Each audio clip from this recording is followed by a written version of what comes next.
When you're talking about the coaching, it's much like we said with the Seattle Kraken. When you've got 18 guys pulling in the same direction, it doesn't matter if you've got the superstars or not. Yeah. It's the next man up. I mean, guys get hurt, get injured. They don't feel sorry for themselves. They just call up Mackenzie McEachern from the Chicago Wolves, and he scores a goal and gets 2 points in his first game. Like, nothing phases that. Yeah. And that's Rod Brind'Amour. Yep. Well, you know, I have thought about this a lot, and when you talk about players that are similar, I know that Luke Richardson was a defenseman and Rod Brind'Amour was a forward, but very similar, long time, grinding. Rod could score. Rod was a really good player, don't get me wrong, but both excelled at their specific roles, of Brind'Amour being that two-way forward, of Luke Richardson being that physical, shutdown defenseman. Both did it forever.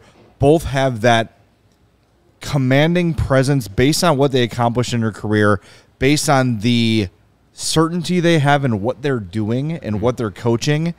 And I'm not going to say that Luke Richardson's as good a coach as Rod Brind'Amour, not at all. But your point, Greg, about 18 guys pulling in the same direction, we saw it all year with the Hawks. They don't have the talent Carolina has, but those dudes believe in that guy behind the bench, and that makes a huge difference, a massive difference. Even with Q, there was some frustration from guys sometimes because of the constant line shuffling and guys in and out and guys being punished for a mistake, right? Like a turnover, they happen, right? And they'd find themselves on the bench for a game or two. That doesn't seem to be the way that Brind'Amour coaches. It's not the way that Luke Richardson coaches. So to me, the similarities there, we've got a long time to figure out if Luke's on the same trajectory or will be as good as Brind'Amour. But I think the similarities are very noticeable between the two, just in their demeanor.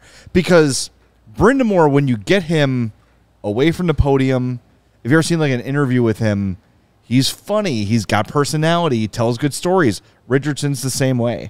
I don't know. I've always thought, even when they played, you talk about like who's the defensive version of Rod Brind'Amour. Luke Richardson is one of those guys you would think of. Seems like it. You know. And hopefully he's knock on compressed sawdust, the coaching path follows.